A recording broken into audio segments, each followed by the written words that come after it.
Hey everybody, so today I'm going to be reviewing the popular HBO series True Blood. Hi. Y'all have True Blood. For real. And before I get too deep into my review, the first part is going to be spoiler free for those of you who've never seen the show, and then the second part is going to be spoiler filled for those of you who want maybe a little bit deeper analysis on some of the things the show touches on. Just to jump right into the spoiler free section, I would say that the show is a bit of a roller coaster when you're talking about the different seasons. So the first season, it took me a little bit to like kind of get into the characters, really start to find my rhythm of who I liked, what I thought about a lot of them. And then seasons 2, 3, 4, I thought were fantastic. That is where the show really hits its stride. They were so good. Season 5, I thought was really, really bad. I thought it was the worst season of the whole show. Fight Me True Blood subreddit. But then after that, I feel like the show bounces back really well with season 6. And then season 7 was kind of a mixed bag where there were some parts that were really good and there were some parts that were just flat out awful. I would say that one of the show's biggest strengths, at least for me personally, was how much it deals with kind of moral grayness. You really don't know what to think about certain characters. You have kind of justifications for why you should hate somebody and justifications for why you should love somebody. I really love that. And True Blood has a really, really good amount of that. They don't do it perfectly. Sometimes I think that they want things to be a little bit more morally gray than they actually are. Like sometimes they'll be like, "Oh, what should you think about this?" And I'm like, "It's bad. That was bad. That was not a good thing. I don't like this person." But for the most part, I think that they do a really, really good job of touching on that.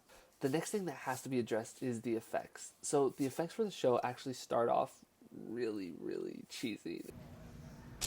It was so cheesy. There's so many parts that will just make you flat out cringe. They are so bad. And it does get progressively better as the show goes on, but I would say that overall the effects are not the strong suit of the show by any means. The other thing that I thought was really interesting about the show is that it actually does fit into the horror genre. When I first started watching the show, I'm like, oh, it's a horror? I've never really watched like a horror TV show before. But it actually does a really, really good job of mixing in horror elements to the kind of romance drama that it has going on. So I thought that was really cool. I had never watched a show before that deals with horror elements like the way it did, and I really, really enjoyed it. But then now I'm talking about genre, next thing that has to be addressed is the romance element. And I feel like that this is something for a show that I feel like you would expect that to be one of its strong suits. It lacks a little bit. There are some romances that I think are really good. There's some characters that have some amazing chemistry, and then at the same time there are also some romances where you find yourself just like banging your head against your computer. You're like, what is no. And I don't know if that was intentional. Maybe you're supposed to enjoy the not liking of certain romances. I don't know. But I would say it's a bit of a mixed bag with romances, especially when it's something that you would consider it to be the show's strong suit.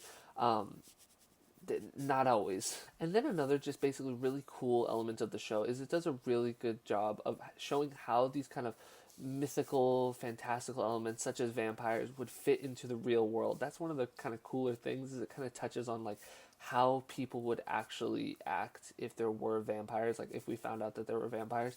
But that kind of wraps up everything I have to say about the spoiler-free section.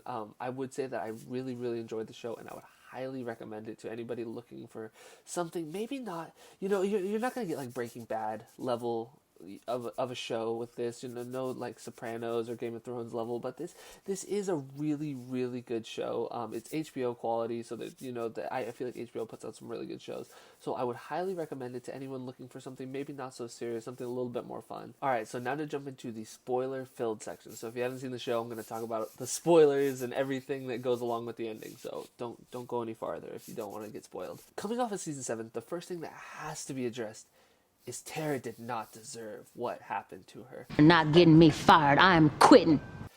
She does not deserve an off-screen death. How are you going to do that to Tara, to one of the biggest characters in the whole show? An off-screen death? No.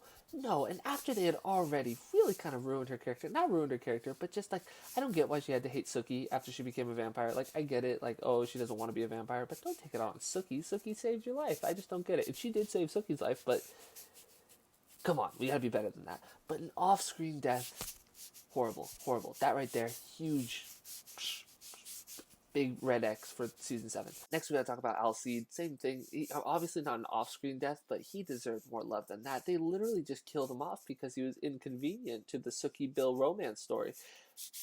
We gotta be better than that. Like, it's just because then you have Sookie, she gets over him so fast. It's like he just died. That's just, I don't know. I didn't really care for how they handled Alcide, and definitely not the way they handled Tara. Tara deserved so much better. But then some of the things I enjoyed of the show. So my favorite character by far was Eric Northman.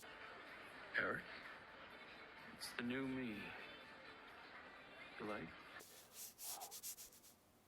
That's one cool guy right there. No, but he was just one of the more, like, I don't know, he was just very charismatic as an actor. I feel like the Alexander Skarsgård did a phenomenal job playing with him.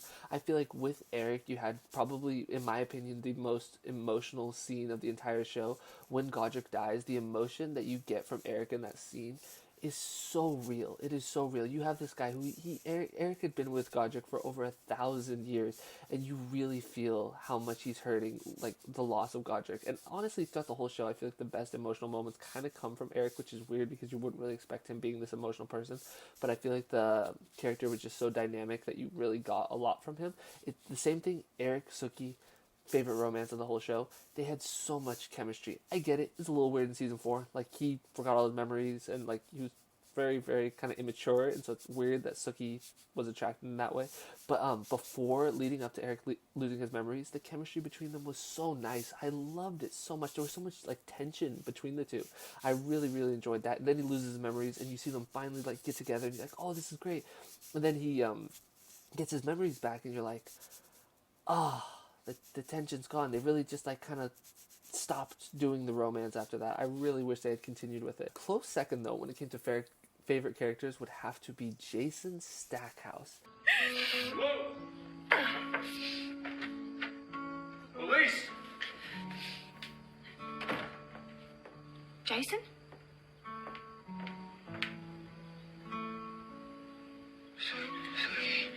Easily the funniest character in the whole show. He was every scene with Jason was so, like, you knew you were going to get a laugh out of it. Jason was so funny, and he's also probably had the best heart of anybody in the show, which is crazy. I would have to say, it is one of the best character rehabilitations, like, obviously not ever, but it was really impressive for the show, because back to season 1, when he hit Sookie, that was unredeemable. I almost thought it was unredeemable. Like, you don't get to just do that. I get it. He was upset about Gran, and I get it that he was on V. But to hit Sookie like that out of anger, I thought that was completely uncalled for. And then, honestly, by like the end of season 2, I'm in love with Jason. I think he's an amazing character. And so it's so impressive how quickly they were able to like make me enjoy the character of Jason, just because he has such a good heart, and you like really like. You honestly like can't even imagine that he would hit Sookie after you see how far he comes. He also has some of the best character development of any of the characters. Just, you know, you see him going from this very kind of, you know, not the best guy when it comes to relationships to just this, you know, he looked like a pretty good dad. He's in like a loving relationship. He had definitely one of the most enjoyable storylines of any of the characters. And then obviously I can't talk about the show without talking about Sookie. So Sookie was kind of a mixed bag. Obviously, you have the problems of, like, why doesn't Sookie use her powers to be rich and all these things? But, like, we can leave that aside. I did enjoy Sookie, and I actually really enjoyed her character growth, because you see her going from this, you know, this waitress who really has very low opinions of herself to becoming this very, very strong person, and I did enjoy that. I feel like there were some parts that were a little cringy. Guys, give us a minute. What she needs to hear from a woman. Once she got to that level, but I did really enjoy seeing her character grow throughout the show. It just felt, though, that like after a certain level of growth, she just kind of stopped growing and stopped changing. But I definitely did like that they kept playing off the line. She's like, I'm just a waitress, and when obviously she became so much more than a waitress by the end. But now I gotta talk about Jessica. Jessica is also one of my favorite characters in the show. When you get, I mean, literally her first like on scene kind of event is her getting turned, and she's just so scared. You feel so bad for her. It broke my heart. And like, Bill, what are you doing? Don't do it, Bill. Please don't let him kill me. Please, I don't want to die. But he does it. And then you have Jessica like go through, honestly, also one of the most emotional scenes in the whole show. When Jessica killed Andy's daughters, that was so real. And the pain that she feels after that scene was so real. Like, I actually really liked the way that they did that. Obviously, it was really sad. Don't get me wrong, it was really sad. But it was just like, they didn't just brush it aside, like, oh, we're going to forget about this. No, she felt that. She felt that for basically the rest of the show. And I was so happy that she was able to still get a happy ending after that, because I feel like she did deserve it. But no, Jessica was an amazing character. She had so much growth throughout the show. And then you guys thought I was going to get to the whole review without talking about Bill.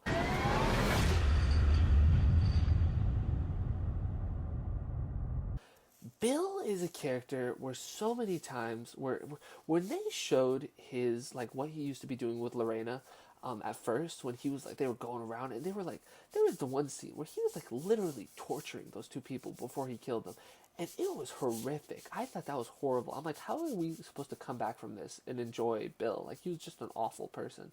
But then they have the scene where he actually, you know, considers ending his own life because he feels so bad about what he does.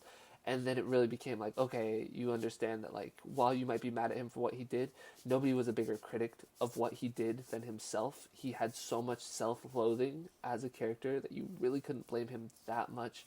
I still feel like they tried to do a little bit too much of where we think that Bill is this great guy when he has done so many horrible things, not even before the show started. During the show, like, the whole span of him being with the Authority, he becomes awful, and he literally, like, threatens to kill Sookie on, like, many occasions. And then also Sookie tries to kill Bill at one point. I don't know, just the whole trying to bring Sookie and Bill together at the end seemed super forced, just because they had grown so far apart. And I get it, they were supposed to grow really far apart and then so they can converge back at the end, you know, unexpected or whatever. But they had grown a little bit too far apart, in my opinion, for that to be a believable comeback. They both hated each other. Sookie tried to kill him at one point.